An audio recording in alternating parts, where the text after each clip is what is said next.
Selamat malam Mbak Nuria. Malam, Mas. Waduh, kita jumpa lagi nih Mbak di analisis saham berikutnya ini ya. Kalau kemarin itu kita analisis saham Friend, tapi sayangnya saham Friend ini masih sepertinya belum naik sesuai dengan kita ekspektasikan kemarin ya Mbak. Tetapi Iya, sudah betul. naik sih kemarin, tapi ini kayaknya akan naik sih. Kemarin ada koreksi sedikit, harga terakhir sempat turun, tapi mungkin minggu depan atau beberapa minggu lagi ya. Nah, sekarang kita gimana Mbak? Kita sepertinya mencoba menganalisis lagi nih saham emiten bank Iya nih. besar juga ya Mbak ya. Dengan diteleponnya Mas ini pasti dengan ada berita baik lagi. Semoga harap ada berita baik lagi atas saham yang lebih baik gitu kan. Iya, Kemarin kita udah menganalisis yang lain, sekarang kita ketemu dengan analisis saham Bank BRI ya Mas yang kita mau ambil ya. Iya, betul. Sebelumnya kita mau disclaimer dulu kan ya Mas? Iya, betul Mbak. Di sini kita mau disclaimer, sebelumnya kan kita hanya menganalisa aja kan dari kalkulasi yang kita buat perhitungannya, yang dilakukan oleh saham, yang dilakukan oleh kita sendiri perhitungannya. Jadi kalau teman-teman atau Bapak Ibu sekalian mau ikut menganalisis juga is okay gitu kan, karena kita juga bukan hitungan yang sebenarnya, karena kita hanya hitung secara pribadi aja kan ya Mas. Ya, betul sekali. Dan ya. Dengan video yang kita buat ini juga kita bukan ada tujuan untuk mengajak menjual atau menginvestasikan di saham yang kita analisis ini kan ya Mas. Jadi keputusan jual belinya atau ingin beli atau enggaknya itu diambil dari sudut pandang sendiri kan. Investor sendiri, ya betul sekali.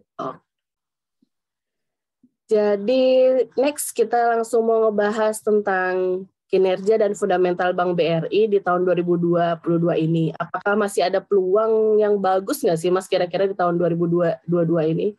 Ya, betul. Jadi ya kalau kita lihat Mbak, akhir-akhir ini kan itu kan memang sempat ramai gitu ya. Emiten bank ini kan sempat menarik minat dari investor gitu.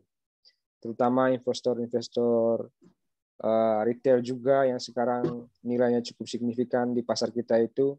Ada ketertarikan sepertinya itu ke perusahaan-perusahaan yang bergerak di sektor perbankan. Salah satunya ini BRI. Nah, kali ini Mbak, kita mencoba menganalisis saham BRI. Oke. Nah, siap. Analisisnya Mas pasti jitu nih. Soalnya kemarin kan kita menganalisis dari sudut pandangnya Mas itu hitungannya oke gitu kan. Entah ya, mungkin Mas pakai terawangan dulu atau gimana? Iya, betul Mbak. Ya, sebetulnya kalau analisis dari, bukan saya juga ya Mbak, kan kita berdua sebetulnya yang menganalisisnya secara bersama. Ya, kita memang melakukan analisis dengan pendekatan fundamental. Salah satunya tolak ukurnya itu kan laporan keuangan. Iya, pastinya di situ kita akan lihatnya ya Mas ya, kinerja perusahaan itu seperti apa, tolak ukurnya pasti dari laporan keuangan. Iya, betul. Mungkin bisa ditampilkan Mbak untuk laporan keuangan seperti apa gitu ya. Nah, baik Mbak. Jadi ya kalau kita lihat Mbak ya, kita sebetulnya juga sudah melihat ya laporan keuangan yang sudah diterbitkan, khususnya itu laporan keuangan audit tahun 2021 gitu. Nah, iya, Mas. Dari laporan keuangan tersebut kita coba hanya meng-highlight beberapa isu penting gitu ya Mbak dalam laporan keuangan. Nah, pada bagian pertama ini kita mencoba itu struktur aset, utang dan modal yang ada di BRI ini seperti apa gitu ya Mbak. Nah, kalau kita lihat kan kemarin ini kan perusahaan ini kan sempat juga memberikan dividen jumbo gitu Mbak. Oh, dividen jumbo. Ya, betul. Keren dong ya. Nah, iya, makanya ini kan kita udah bukan Indomie aja yang jumbo ya Mas ya, dividen juga bisa jumbo ya. Juga bisa jumbo, ya betul. Ya, jadi untuk tahun kemarin seperti itu ya, ekspektasi dari investor termasuk kita juga yang memiliki mungkin minat gitu ya di dunia investasi saham ini, kan saham ini mampu memberikan return gitu ya, tidak melalui dividen ini. Nah, makanya itu ini kan kita coba melakukan analisis menggunakan komparatif laporan keuangan ya Bu. Komparatifnya dari laporan keuangan dari versi asetnya ya Mas ya. Ya, betul. Ini dari aset kita. 2015 sampai 2021 ya, Mbak ya. Oke. Kalau saya sih melihatnya di sini yang Naik terus ya Mas ya asetnya ya? iya. Jadi pertumbuhan Tiap asetnya tahun ada betul, pergerakan Mbak. naik Ya, terus. bertambah terus dari 2015 sampai 2021 itu relatif tidak ada penurunan ya, Mbak ya. Iya. Meskipun naiknya nggak terlalu tajam juga, tapi dia ada naik ya. Ya, ya memang untuk perusahaan sebesar ini sih kenaikan ini termasuk sangat fantastis kalau dilihat, Mbak. Ini kan perusahaan ini memiliki asetnya adalah 878 triliun kan. Nah, Ya, tahun 2015. Nah, sekarang itu iya. pertumbuhannya Di 2000. berapa tahun ini, Mbak? 7 ya. Ya Iya. kurang lebih 2 kali lipat, Mbak, pertumbuhan asetnya. Oh Nah, iya, lumayan tuh. ya, sedangkan hutangnya sendiri itu dia memang cenderung bertambah Iya juga. pastilah ya, kalau Pasti. aset bertambah pasti hutang kemungkinan pasti bertambah. Ya, apalagi kan perusahaan ini kan bergerak di sektor apa namanya keuangan ya. Dia kan Iya. dia jadi kalau ada indikasi peningkatan hutang itu sebenarnya bukan merupakan isu yang utama gitu ya, Mbak. Maksudnya isu yang bisa mempengaruhi kinerja perusahaan itu sendiri. Nah, Mbak, Iya, iya. kalau yang Mbak lihat ini gimana, Mbak? Kalau yang nilai modalnya sendiri sama nilai bukunya gimana? Kayak sepertinya sama ya, Mbak ya. Modalnya juga Sepertinya sama. ya Dari bertambah terus ya. tahun 2015 sampai sampai 2021 selama 7 tahun ini memang ada modalnya pergerakannya naik. Cuman kalau dilihat di tahun 2020 itu cenderung turun. Turun, ya betul, Mbak. Turunnya nggak terlalu banyak ya, tapi ada nilai turunnya ya 4,25. Ini kenapa ya Mas ya kira-kira kok modalnya bisa turun ya? Pasti ada sesuatu hal yang dikeluarkan nih. Ya, jadi sebetulnya kalau untuk menganalisis ekuitas ini kan ada beberapa faktor gitu, Mbak, untuk melihat itu peningkatan ataupun penurunannya itu. Salah satu faktornya yang mempengaruhi menurutnya ekuitas ini kan bisa juga karena kerugian tahun berjalan itu gitu, Mbak. Oh, kerugian tahun berjalannya ya. Bisa kerugian tahun berjalan, tapi kan kalau kita lihat sebetulnya perusahaan ini tidak mengalami kerugian. Jadi sepanjang 2015 sampai 2021. Nah, berikutnya indikator lainnya itu kemungkinan ada pembagian laba gitu ya, Mbak ya. Oh iya, karena Mas tadi bilang ya pembagian dividen secara jumbo itu tadi ya, Mas? Ya, itu kan salah satu faktor atau bisa juga dari laba ditahan yang dibukukan oleh perusahaan itu selama berapa tahun itu bisa digunakan untuk diinvestasikan lagi. Itu kan bisa juga. Oke, ya, masuk akal sih. Ya, Oke, selanjutnya kita akan bahas ke versus apalagi nih, Mas? Kita tampilkan. ini mungkin slide selanjutnya itu dari pendapatan komparatif dengan profit and loss-nya kali ya? ya, betul. Ya, kalau dari Mbak Nuria sendiri, khususnya untuk penjualan gimana, Mbak? Perspektif Mbak untuk melihat pergerakan dari pendapatannya ini dari 2015 sampai 2021 gimana, Mbak? Catatan apa Sejauh gitu? ini kalau kita ngelihat dari grafiknya ya, grafiknya masih bagus ya posisi penjualannya, melandai berjalan dengan naik, tapi naiknya nggak terlalu terjal gitu kan, ya, betul. Signifikan. Nah pas tadi sama persis kan pas pada saat tahun 2020 kenapa modalnya turun, di sini juga sama nih kelihatan ya di posisi pendapatan dan profit and loss-nya di tahun 2020 juga turun kan ya Mas? Iya betul Mbak. Jualannya. Ya. Nah jadi menyebabkan labanya juga ikut turun kan. Maka dari itu mungkin modalnya juga ikut turun tadi kan? Ya betul. Kalau saya sih kalau dari sudut pandang saya Mbak, kalau secara keseluruhan ini kan menggambarkan suatu aktivitas kinerja yang cukup bagus gitu. Bagus lah kalau menurut saya jika dibandingkan dengan sektor sejenis. Tetapi ada hal yang menarik perhatian saya juga Mbak di sini, yang itu terkait dengan aspek beban pokok pendapatannya itu atau beban pokok penjualan. Beban yang pokok. terjadi tahun 2021 itu Mbak. Jika dibandingkan dengan tahun 2020, itu kan di tahun 2021 ada penurunan beban pokok pendapatan. Sedangkan pendapatannya justru bertambah gitu Mbak. Iya. Ini kalau menurut saya merupakan suatu indikator yang bagus bagi investor. kalau seperti ini kan berarti di satu sisi perusahaan mampu meningkatkan pendapatan, sisi lain dia mampu menerapkan efisiensi gitu Mbak terhadap biayanya. Iya, efisiensi cost-nya ya bisa diterapkan turun lumayan besar 22% ya Mas ya. Iya, dia bisa efisiensi cost-nya. Iya, betul. Kalau kita lihat kan kenaikan laba bersihnya itu juga sangat tinggi ya di tahun 2021 itu. Tahun sebelumnya 18 triliun, di 2021 30 sekian triliun. Nah, kurang lebih sama kalau saya melihatnya dua indikator ini juga memberikan angin segar lah gitu ibaratnya ya kepada investor. Memang kepada investor.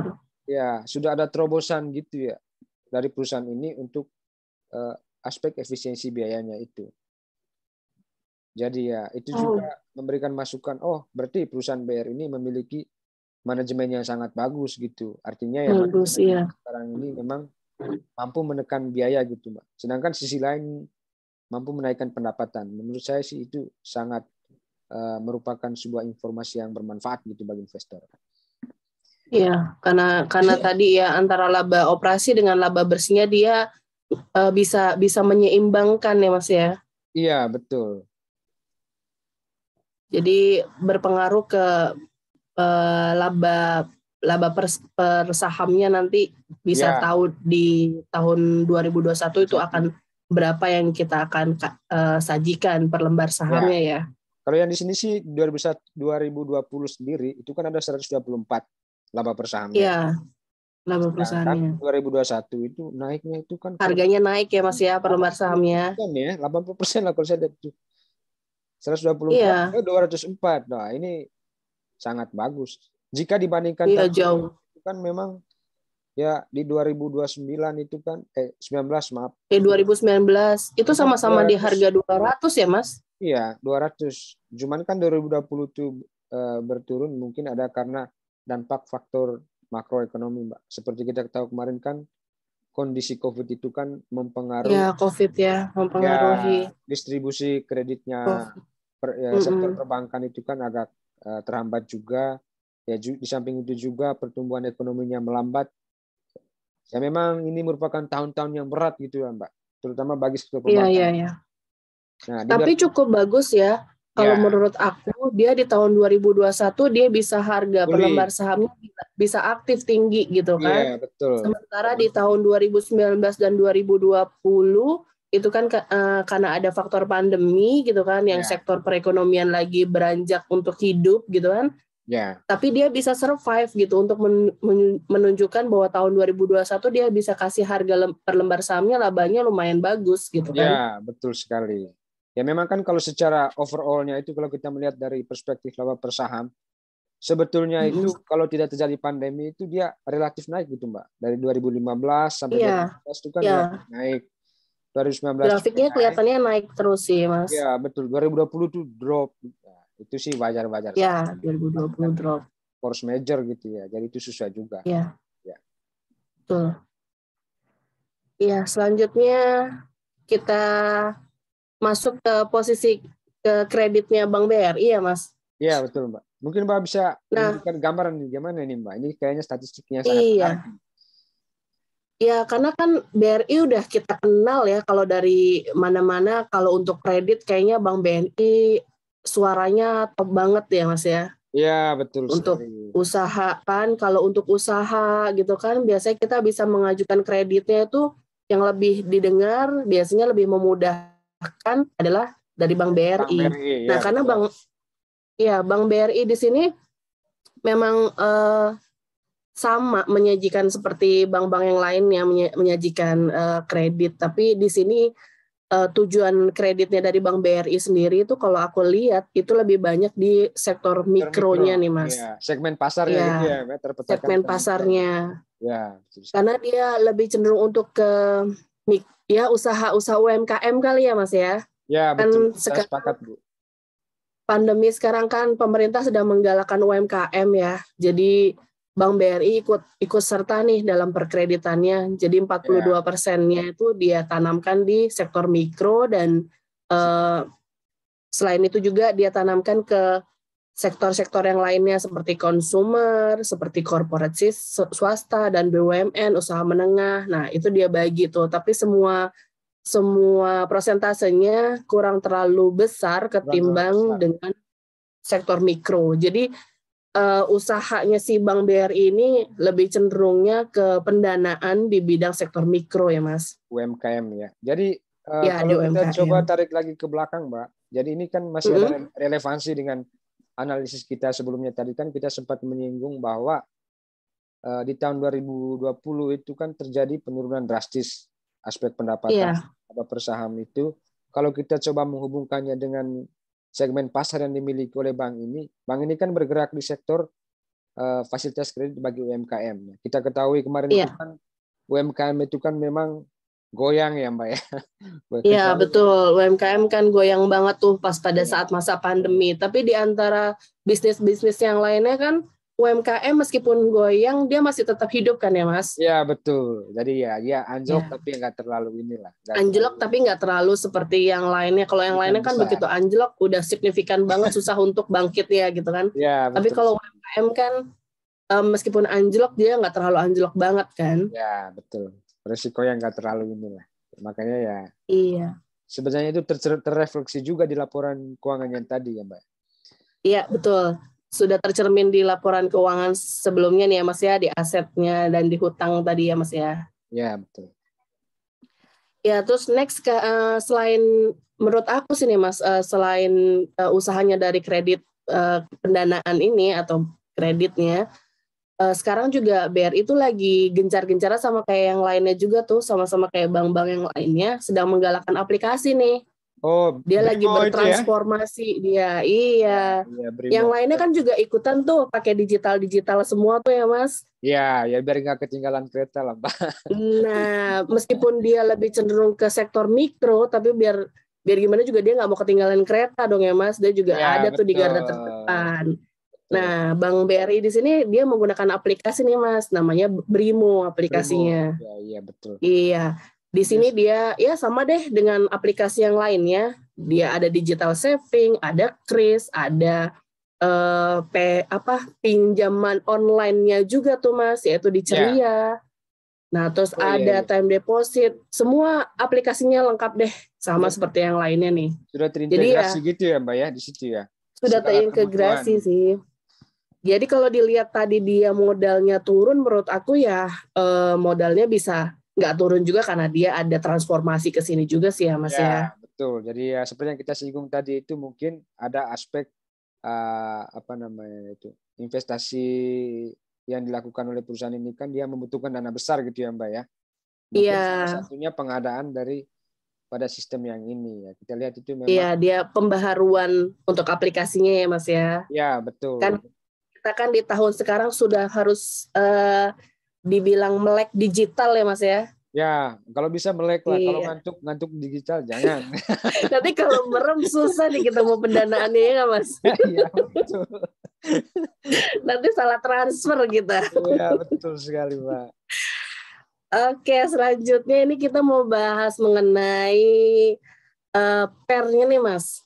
Ya. Gimana nih Mas?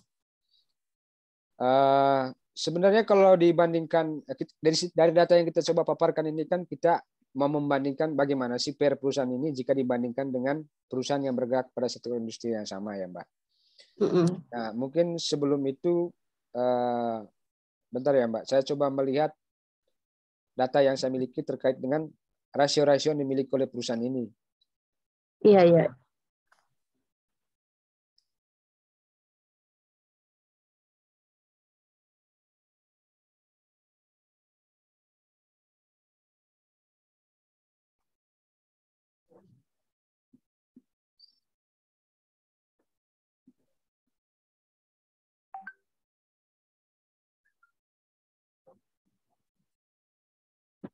Nah, jadi untuk berdasarkan laporan keuangan yang tadi yang kita gunakan sebagai acuan itu kan kita menggunakan laporan keuangan tahun 2021 ya Mbak ya. Iya, betul. Nah, saya coba melihat dari aspek rasio, ada beberapa rasio yang saya coba analisis. Salah satunya ini kan price earning ratio. Nah, Yang pertama itu nilai buku dulu, Mbak, yang perlu kita ketahui biar kita bisa sampai kepada perhitungan rasio tersebut. Nah, kalau dilihat dari nilai buku untuk saham emiten BRI itu dia berkisar di 1994,6. Sedangkan harga terakhir yang kita amati di pasar itu sekarang saham ini bergerak di angka 4.370. Nah, kalau dilihat dari price book value-nya itu, tadi kan nilai bukunya itu kan 1.900-an sekian, sedangkan harganya sekarang 4.000 sekian. Nah, nilai bukunya itu kurang lebih 2,19. Nah, kalau dilihat dari sudut nilai buku, sebetulnya harga saham ini terkategorikan sebagai saham yang mahal gitu. Sudah mahal gitu. Cuman kan bukan satu aspek doang yang coba kita udah over value ya Mas ya. Udah over value kalau dari sisi nilai sahamnya. Cuman dari sudut pandang lain, dari kinerjanya seperti kita lihat tadi terus bertumbuh dan juga prospek masa depan bisnisnya itu kan bisa jadi pertimbangan juga. Nah, untuk PR-nya sendiri ya seperti yang tadi disinggung itu dia berada di angka 21, Mbak, untuk yang BRI ini. Sedangkan di perusahaan di perusahaan yang bergerak pada sektor yang sama, kita menggunakan preferensi ya ini ada Bank Agro, Agris, Amar, Arto, BABP yang coba kita ambil. Itu kan PR-nya itu bentar, Mbak. Kalau Agro 13,68 kali, sedangkan Agris 166. Kalau Amar itu karena dia rugi makanya nilainya minus ya, Mbak. 141. Oh, dia minus 141. Sedangkan Arto 935 dan yang terakhir BABP 163-nya ini kalau dari sudut pandang saya sebetulnya ini untuk membandingkan menganalisis suatu saham menggunakan pendekat ini agak susah juga sih, Mbak. Karena kan perusahaannya itu sektornya beda-beda gitu ya, Mbak ya. Kemampuan operasinya itu kalau kita lihat kan Agro nggak mungkin disandingkan sama BRI. Jadi jadi nggak apple to apple ya Mas ya? Ya nggak apple to apple. Jadi ya tapi kalau hanya untuk mengetahui sih bisa-bisa saja. Mungkin kita bisa untuk compare aja ya, untuk comparison-nya karena hampir sama bisnisnya gitu kan. Mungkin hanya comparison kita bisa sedikit menganalisanya, bisa dianalisis gitu kan ya Mas. Sebenarnya kalau disandingkan juga mereka nggak apple to apple tadi kan dari segi core bisnisnya kan. Ya, betul. Mungkin kita bisa ke slide berikutnya ya Mbak ya. Kita coba boleh Mas. Mungkin di kesimpulannya kali ini. Kesimpulan apakah saham ini layak apa tidaknya itu kita coba melihat dari beberapa aspek. Nah, tadi seperti yang sudah saya singgung tadi, Mbak, ini kan PR-nya itu ada di 21. Sedangkan dari sudut pandang, kalau kita melihat dari pendekatan secara historis beberapa tahun ke belakang kan, kita memasang target, asumsi kita di tahun 2002 ini, pada akhir tahun, pertumbuhannya itu 10%. Net profitnya 10%. Ya, kita asumsikan 10%. Sedangkan earning per share yang sekarang itu kan dia berada di angka 205. Nah, estimasi kita EPS-nya di 205 ya. Betul. Estimasi kita itu kita menetapkannya 250 lah, Mbak. Nah, sementara target PR-nya sendiri kalau tadi yang sekarang berdasarkan data sekarang itu 21, kita ya menargetkannya jangan terlalu gede-gede amat lah. Kita di 23 aja. Sebenarnya asumsi kita kan, Mbak, dasar kita terlalu memasang targetnya gede berdasarkan data historisnya juga. Data historisnya itu kan memang ada peningkatan seperti yang tadi Mbak Nuria singgung itu kan, tapi kan tidak terlalu besar gitu ya, Mbak ya. Karena memang asetnya sudah besar gitu ya. Asetnya juga udah besar, udah kenaikannya setiap meskipun bertambah tapi relatif tidak terlalu besar. Iya. Nah, berdasarkan beberapa asumsi tersebut, kita memasang target untuk harga dari saham ini itu dia akan bergerak di harga 4.000-an ya Mas. Nah, dari 4.370 yang sekarang, nanti estimasi kita itu dia akan berada di 5.750. Wow. Ya, tapi ini kan makin mahal ya Mas? Ya, makin mahal pastinya. Ya, seperti yang kita lihat kan memang makin mahal, dan kita juga ya berdasarkan analisis tadi itu makin dia tentu akan naik gitu harga saham ini. Kalau dilihat dari sudut pandang kinerja laporan keuangannya, tetapi naiknya tidak terlalu besar juga. Ya 5.350 per lembar saham itu kan satu lotnya gede banget juga, Mbak. Iya, makanya jadi di sini kita bisa mengasumsikan kira-kira layak nggak nih dibeli nggak nih sahamnya? Ya, kalau dari saya layak, Mbak. Kalau dari Mbak sendiri gimana? Layak tapi untuk dikoleksi ya. Ini kan satu dari kenaikan saham. Layak untuk dikoleksi, aku kayaknya takut deh Mas kalau koleksi harganya kemahalan. Iya ya. Tapi kan Aku ada masih belum prospek berani. dividennya juga gitu ya, Mbak ya. Di samping daripada Iya. ya. Iya sih, kalau ngelihat dari tadi EPS-nya yang kita targetan di 250 itu tadi kayaknya udah EPS-nya dikalikan dengan PER-nya itu udah cukup tinggi ya menurut Ya. aku ya Mas, di Udah atas kemahalan. bisa jadi perhitungannya di atas 16%. Kalau menurut aku pribadi aku agak takut sih kemahalan. Kemahalannya. Ya, Aku pribadi siap. agak takut karena kemahalan gitu. Takutnya udah kan karena tadi harganya udah over value nih Mas, kalau menurut aku tadi kan. Ya, betul. Karena dia udah over value jadi Potensi mungkin turunnya kalau masih aku bisa jadi pribadi ya. aku berhenti deh, nggak tanemin di sini deh gitu. Ya, betul ya. Itu Mungkin aku akan cari dulu deh comparison yang tadi gitu kan. ya, siap Mbak. Tapi kalau Mas berani nih ya harga 5.000 ya. Selalu saya sih kalau dari hitung-hitungan matematisnya itu kan kita akan menyarankan gitu ya Mbak ya ke orang-orang yang mungkin menganalisis dari sudut yang pandangnya sama. Kalau untuk investasi jangka panjang sih sah-sah aja karena ada dividennya juga. Ya kan? Ya, tapi kalau hanya mengharapkan semata dari pertumbuhan pendapatannya, kita tidak memasang harga target yang terlalu tinggi lah gitu. Karena ini benar. secara statistik itu selaras dengan pertumbuhan aset segala macam pendapatan. Ya menarik sih kalau ngelihatnya sih Mas. Cuman aku jadi takut nih, ngeri-ngeri sedap nih. Kalau ngelihat dari analisanya seperti ini nih, sebenarnya gambaran untuk ke depan juga. Iya, betul. Iya. Cuman Oke, takut nih. Kenapa Mas? Oke, Mbak Nuria. Mungkin itu kali ya yang bisa kita analisis.